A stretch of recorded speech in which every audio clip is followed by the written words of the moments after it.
Olá, pessoal.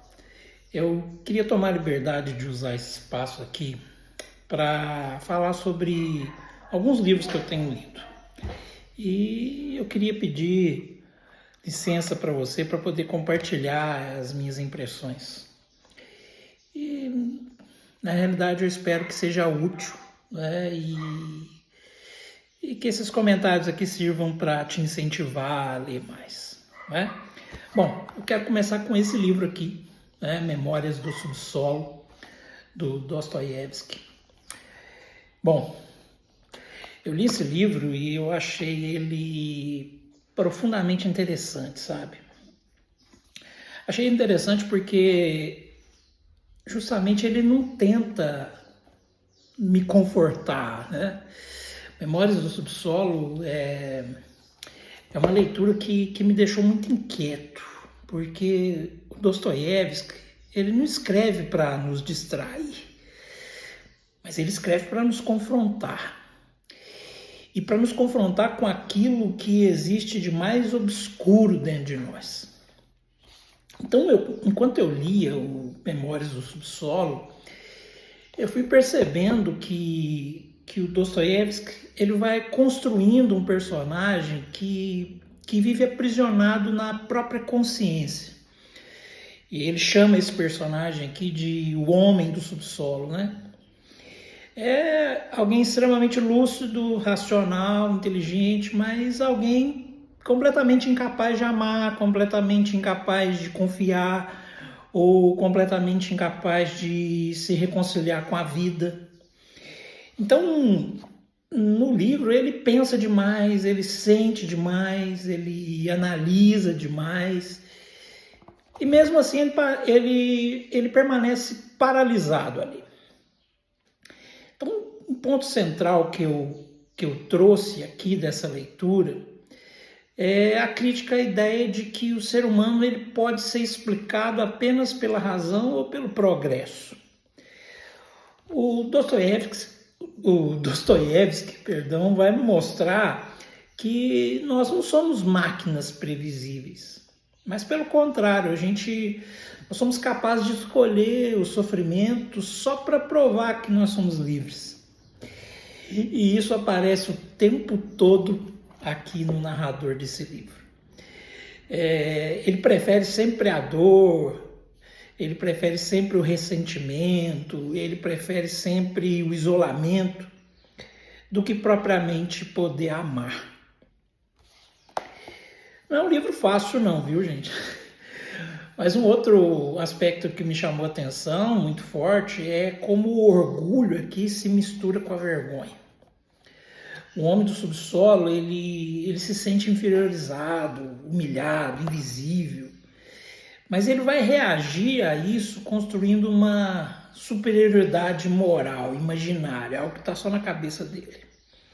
Ele despreza as pessoas, mas ele sofre por não ser amado. Ele quer comunhão, mas ele sabota qualquer relação. O homem do subsolo aqui é um retrato honesto do ego humano que é ferido.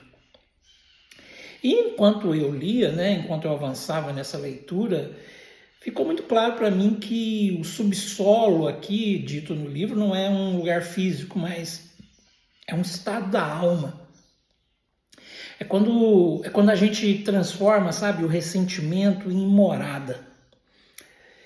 E o que é uma ironia nesse livro, né, é que ele defende o isolamento à sua própria identidade. É quando a dor não é mais algo que nós sentimos, mas é algo que nos define, sabe? Mas, como pastor e como um cristão, eu não consigo fechar esse livro sem fazer um contraponto necessário. Porque Dostoiévski descreve aqui essencialmente o ser humano sem o evangelho. O homem do subsolo, ele tem consciência, mas ele não tem a graça de Deus. Ele se conhece, mas ele não é transformado. ele enxerga o próprio pecado, mas ele não encontra perdão. E uma consciência sem redenção é uma consciência que não pode ser curada. É uma consciência que apenas nos leva à condenação. E é nesse ponto que o Evangelho entra. O Evangelho entra exatamente onde o subsolo termina. Porque o Evangelho, ele nos diz que não precisamos nos esconder, que não precisamos nos defender o tempo todo, que não precisamos provar o tempo todo a nossa liberdade através de uma autodestruição. Em Cristo, nós somos conhecidos por completo. E ainda assim somos amados. Somos confrontados com o nosso pecado, mas não somos esmagados por ele. Enquanto aqui nesse livro o homem do subsolo se fecha em si mesmo, o Evangelho nos chama para fora. Enquanto o homem do subsolo se justifica, o Evangelho nos convida ao arrependimento.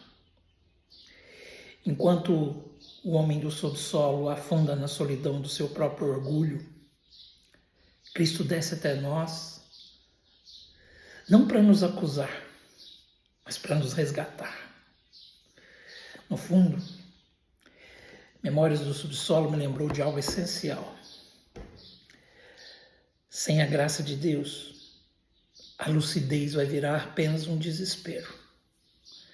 Mas com o Evangelho, até a alma mais profunda pode encontrar a luz.